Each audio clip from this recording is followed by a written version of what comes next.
आपने तो सुना ही होगा कि कैलिफोर्निया के लॉस एंजलिस में आग की तूफान उठी है, लेकिन इसमें कितना नुकसान और इस तूफान के पीछे रीजन क्या है, तो आइए जानते हैं। दरअसल इस फायर ने लगभग 20,000 एकड़ की जमीन को जला दिया है और 5,300 से ज्यादा स्ट्रक्चर डिस्ट्रॉय हो गए हैं। और वहीं फायर एटॉन के अल्टाडेना और पासाडेना जैसे शहर में लगभग 14,000 एकड़ में फैली हुई है। इस फायर की वजह से 1 लाख से भी ज्यादा लोगों को अपना घर छोड़ना पड़ा और हजारों घरों को इस आग ने राख में बदल दिया। अब सवाल ये उठता है कि ये आग लगी कैसे, जिसका रीजन बहुत ही सिंपल है, जो कि है क्लाइमेट चेंज। रिपोर्ट्स के मुताबिक कई दिनों तक यहाँ बारिश नहीं हुई थी। इस वजह से पेड़ पौधे और घास सूख गए थे और किसी कारण से जंगल में लगी छोटी सी आग सेंटा एना विंड्स की वजह से पूरे शहर में फैल गया। और बस इतना ही नहीं, क्लाइमेट चेंज के कारण सहारा डेजर्ट में फ्लड और एंटार्क्टिका में वेजिटेशन देखने को मिला है। इसीलिए क्लाइमेट चेंज अब कहानी नहीं बल्कि हकीकत बनती जा रही है।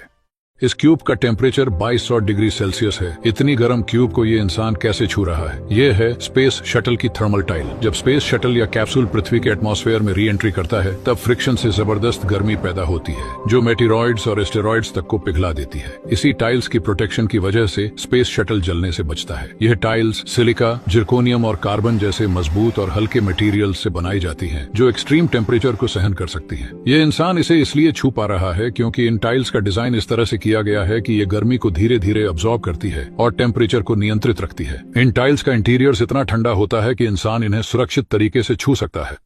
क्या आपने कभी सोचा है कि ऐसा क्या होता है उल्लू में, जो हर पंछी इससे डरते हैं? यहाँ तक कि चीड़ फाड़ करने वाले ईगल की भी इनसे फटती है। लेकिन क्यों? दरअसल उल्लू वो शिकारी होते हैं जो अंधेरे में उस वक्त हमला करते हैं जब बाकी पक्षियां सो रहे होते हैं, क्योंकि एक तो उल्लू के पास नाइट विजन रहता है और दूसरा इनके उड़ने पर पंखों की आवाज भी नहीं होती है। इसीलिए वो चुपके से रात के अंधेरे में हमला करके दूसरे पक्षियों के अंडों को खा जाते हैं और अंधेरा होने के कारण कोई भी इनका कुछ नहीं कर पाते। इसीलिए उल्लू रात का वो राजा है जो अंधेरे में बजाता सबका बाजा है। क्या आपको पता है आज के दिन हम इजिप्शियन हायरोग्लिफ्स भाषा, जो 5,000 साल पुरानी है, जो स्क्रीन पर दिख रही है, इसे पढ़ना और लिखना जानते हैं। 1799 में जब नेपोलियन बोनापार्ट की सेना इजिप्ट में एक्सपीडिशन पर थी, तब उन्हें 196 BCE में लिखा गया एक पत्थर मिला। इस पर 3 अलग अलग भाषाओं में एक ही मैसेज था, हायरोग्लिफ्स, डेमोटिक स्क्रिप्ट और ग्रीक। इस पत्थर का नाम है रोसेटा स्टोन। हम ग्रीक भाषा को पहले से जानते थे, जिससे आर्कियोलॉजिस्ट ने इसे डीकोड किया। यह हमारे लिए गूगल ट्रांसलेट की तरह काम कर गया और अब हम एंशिएंट इजिप्शियन भाषा को पढ़ और लिख सकते हैं। इस तस्वीर में आप इसका ट्रांसलेशन देख सकते हैं और अपना नाम इस भाषा में लिख सकते हो। जैसे एस्ट्रोनॉट शावर को इस भाषा में लिखना होगा तो यह कुछ ऐसा होगा। बहुत ही इंटरेस्टिंग है ना? 5,000 साल पुरानी भाषा में अपना नाम लिखना। डेमोटिक स्क्रिप्ट को भी डिकोड किया गया, जो लगभग 2,600 साल पुरानी है और 1,200 साल तक एंशिएंट इजिप्ट की रोजमर्रा की भाषा रही, जिसका इस्तेमाल व्यापार, कानूनी दस्तावेज और पत्रों में होता था।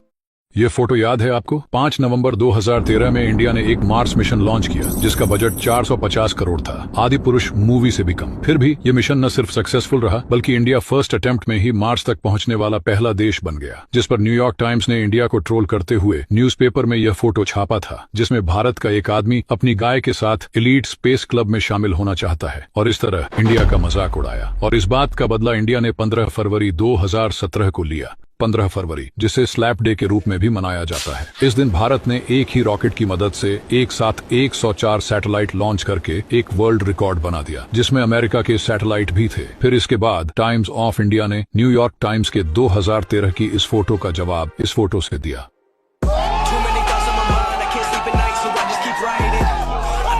अरे रुको जरा। ये है नाइट्रोजन ट्राइआयोडाइड। ये एक बेहद अनस्टेबल और खतरनाक केमिकल है, जिसे डोंट टच पेस्ट भी कहा जाता है। इसका केमिकल फॉर्मूला है Ni3। यह नाइट्रोजन और आयोडीन को मिक्स करने पर बनता है। जब यह गीला होता है तब यह थोड़ा स्टेबल रहता है, लेकिन जैसे ही यह सूखता है, ये इतना सेंसिटिव हो जाता है कि हल्की सी टच, हवा का झोंका या वाइब्रेशन से भी धमाके के साथ फट सकता है। इसका कारण है इसके मॉलिक्यूल्स के बीच की कमजोर बॉन्डिंग, जो इसे बेहद अनस्टेबल बनाती है।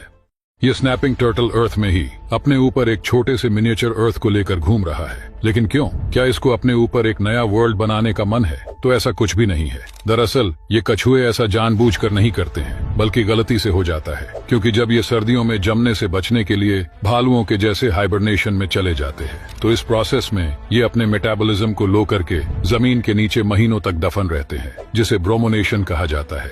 लेकिन अगर कभी ये नींद से जगना भूल जाते हैं तो इन पर मिट्टी लगातार जमती रहती है, जिसके कारण बाद में नींद खुलने पर कुछ कछुए अंदर ही दम तोड़ देते हैं। लेकिन कुछ जब जोर लगाकर बाहर निकलते हैं तो वो अपने ऊपर इस मिनिएचर अर्थ को ले आते हैं, और ये मिट्टी का टुकड़ा खुद कछुए के वजन से भी ज्यादा भारी होता है, लेकिन फिर भी ये इसे अपने ऊपर रख के चल लेते हैं।